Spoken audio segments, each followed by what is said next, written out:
Hello everyone, आप सभी का स्वागत है एक बार फिर से हमारे यूट्यूब चैनल पर। आज हम बात करने जा रहे हैं कुछ ऐसी जगहों के बारे में जो कि एक समय पर बहुत माननीय होती थी, लोगों की अच्छी बसावट थी, लेकिन पिछले कई सालों से या फिर कह सकते हैं पिछले कुछ सदियों से यह वीरान पड़ी हैं। यहाँ तक कि इनमें से कुछ जगह तो ऐसी भी हैं कि वहाँ के स्थानीय लोग भूत प्रेत होने का दावा करते हैं। तो आज हमारी लिस्ट में पहले नंबर पर है लखपत। लखपत भारत के गुजरात राज्य के कच्छ जिले में स्थित एक गांव है। यह गांव करीब 800 साल पुराना है।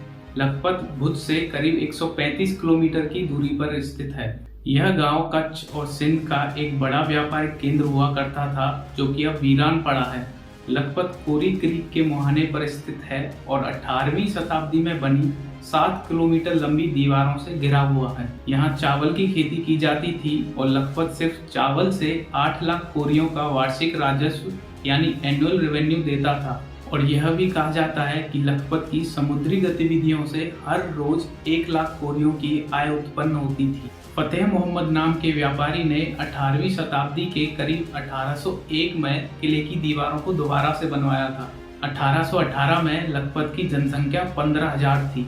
1819 के भूकंप के बाद सिंधु नदी ने अपना प्रवाह बदल दिया और उत्तर में अरब सागर में बहने लगी। इस तरह से बंदरगाह के रूप में लखपत का महत्व खत्म हो गया। 1820 तक आबादी 15,000 से घटकर 6,000 तक रह गई और 1851 में सभी व्यापारियों ने शहर छोड़ दिया और यह शहर तब से गरीबी से पीड़ित और आधे से ज्यादा शहर सुनसान रहा है। 1880 तक आबादी सिर्फ 2500 रह गई और यह वीरान शहर इमारतों के खंडर का एक शहर है, जिसके आसपास एक शानदार किला है। इसकी जनसंख्या 2001 में 87 परिवारों में 463 थी, जो 2011 में 108 घरों में 566 हो गई। दूसरे नंबर पर है उनाकोटी। उनाकोटी मंदिर त्रिपुरा की राजधानी अगरतला से करीब 145 किलोमीटर की दूरी पर स्थित है। यह मंदिर पूर्वोत्तर भारत के सबसे बड़े रहस्यों में भी गिना जाता है। यह मंदिर काफी सालों से यहाँ अज्ञात रूप से मौजूद रहा है। हालांकि अब भी बहुत से लोग इस जगह का नाम भी नहीं जानते हैं। जंगलों के बीच शैल चित्री यानी रॉक पेंटिंग और मूर्तियों का भंडार है। उनाकोटी जितना अद्भुत है, उससे कहीं ज्यादा दिलचस्प इसका इतिहास है। यहाँ कुल 99,99,999 मूर्तियां हैं, जिनके रहस्यों को कोई भी सुलझा नहीं पाया है। जैसे कि ये मूर्तियां किसने बनाई, कब बनाई और क्यों बनाई, और सबसे जरूरी कि करोड़ में एक कम ही क्यों। हालांकि इसके पीछे कई कहानियां बताई जाती हैं जो कि हैरान करने वाली हैं।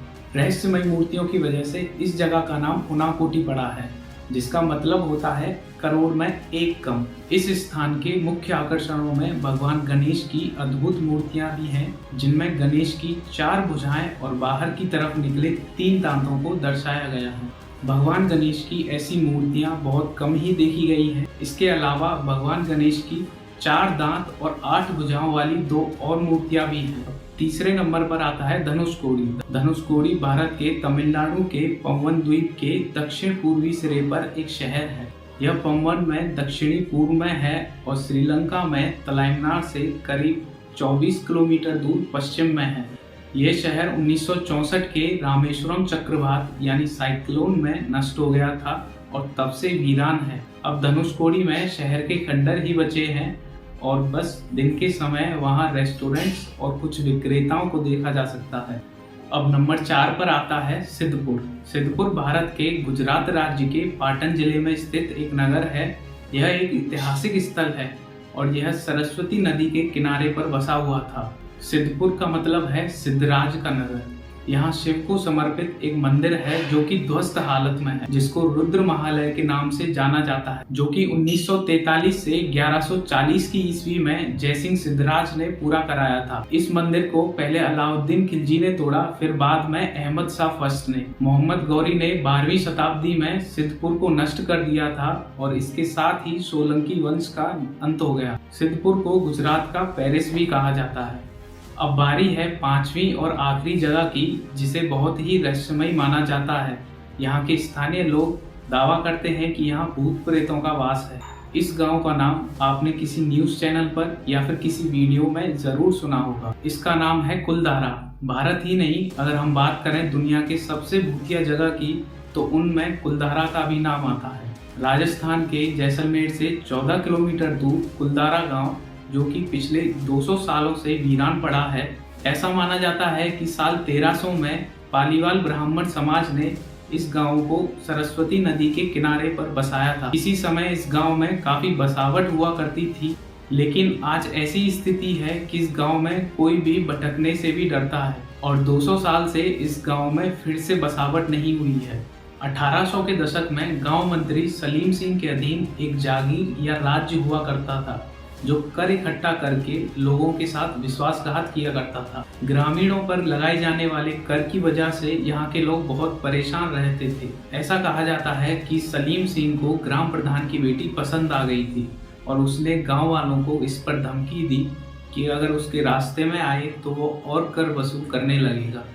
अपने गांव वालों की जान बचाने के साथ साथ अपनी बेटी की इज्जत बचाने के लिए मुखिया समेत पूरा गांव रातों रात फरार हो गया।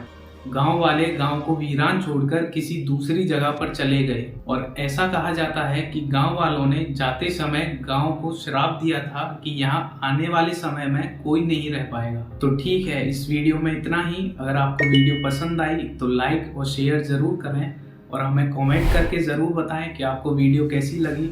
और ऐसी ही और वीडियोस देखने के लिए चैनल को सब्सक्राइब ज़रूर करें। जय हिंद।